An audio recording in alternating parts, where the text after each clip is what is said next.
తిరుమలలో బాలుడి కిడ్నాప్ కేసులో పురోగతి కనిపిస్తోంది. బాలుడితో పాటు అపహరించిన వ్యక్తి తిరుపతి చేరుకున్నట్లు గుర్తించారు. తిరుమల నుంచి తిరుపతి వెళ్లి రైలు ఎక్కినట్లు పోలీసులు గుర్తించారు. తిరుపతి స్టేషన్లో రైలు ఎక్కుతున్నట్లు సీసీ కెమెరా దృశ్యాల్లో కనిపించాయి. కిడ్నాప్ కేసు దర్యాప్తునకు ప్రత్యేక బృందాలు ఏర్పాటు చేశారు. నిన్న మహారాష్ట్రకు చెందిన బాలుణ్ణి ఓ దుండగుడు అపహరించాడు. ఆర్టీసీ బస్టాండ్ ఎదురుగా ఉన్న మండపంలో నిద్రిస్తుండగా బాలుణ్ణి ఎత్తుకెళ్లాడు.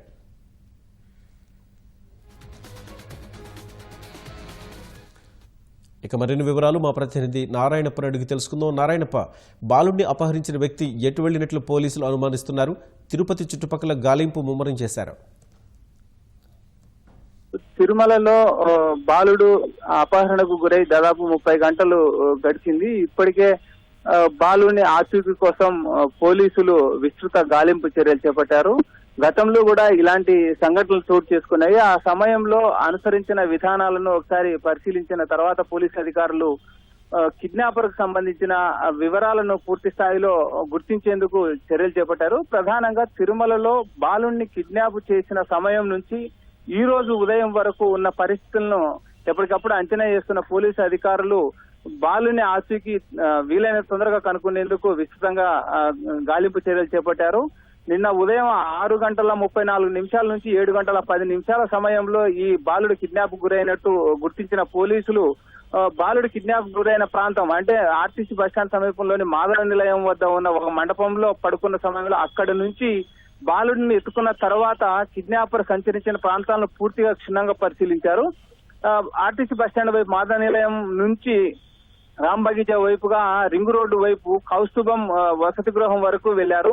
అదే విధంగా ఆ బాలుడి కిడ్నాప్ కు ముందు కూడా ఆ కిడ్నాపర్ ఏ ప్రాంతాల్లో సంచరించారన్న విషయాలను కూడా పరిశీలిస్తే తెల్లవారుజామున 4 గంటల సమయం నుంచి ఆ పిఎస్సి 3 వద్ద గానీ అదే విధంగా బస్టాండ్ సమీపంలో గానీ కిడ్నాపర్ తచ్చాడినట్లు గుర్తించారు.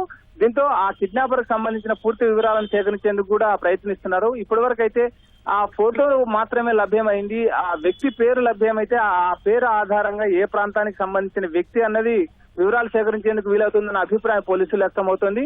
నిన్న సాయంత్రం వరకు రాత్రి వరకు కేవలం తిరుమలలో సంచరించిన దృశ్యాలను గుర్తించిన పోలీసులు ఇవాళ ఉదయం అదేవిధంగా రాత్రి అంతా పూర్తిగా తిరుపతిలో కూడా పరిశీలించడంతో తిరుపతి రైల్వే స్టేషన్ సమీపంలో ఒక ప్రైవేట్ హోటల్ ఉంటుంది. ఆ హోటల్ ప్రాంతం నుంచి కిడ్నాపర్ వెళ్తున్న దృశ్యాలను గుర్తించడంతో ఆ దృశ్యాలకు సంబంధించిన చిత్రాలను కూడా వెలుగులోకి తీసుకొచ్చి పోస్టర్లు ముద్రించి పోస్టర్లు విడుదల చేసేందుకు పోలీసులు సమాయత్తం అవుతున్నారు.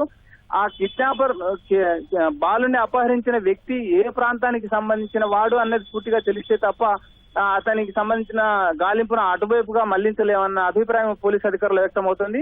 కాకపోతే తిరుమల నుంచి తిరుపతికి చేరుకున్న బాలుని అపహరించిన వ్యక్తి తిరుపతి రైల్వే స్టేషన్ కు చేరుకున్నారు. దాదాపు నిన్న 10 గంటల సమయంలో ఒక రైల్లో ఎక్కేందుకు టికెట్ కొనుక్కుంటున్న దృశ్యాలను కూడా పోలీసులు గుర్తించారు. ఆ సమయంలో ఏ ట్రైన్లు ఉన్నాయి, తిరుపతి రైల్వే స్టేషన్ నుంచి ఏ ప్రాంతాలకు ఏ సమయంలో రైళ్లు వెళ్తున్నాయి, ఏ రైల్లో బాలుని అపహరించిన వ్యక్తి ప్రయాణించేందుకు అవకాశం ఉందన్న కోణంలో కూడా విస్తృతంగా దర్యాప్తు చేస్తున్నారు పోలీసులు.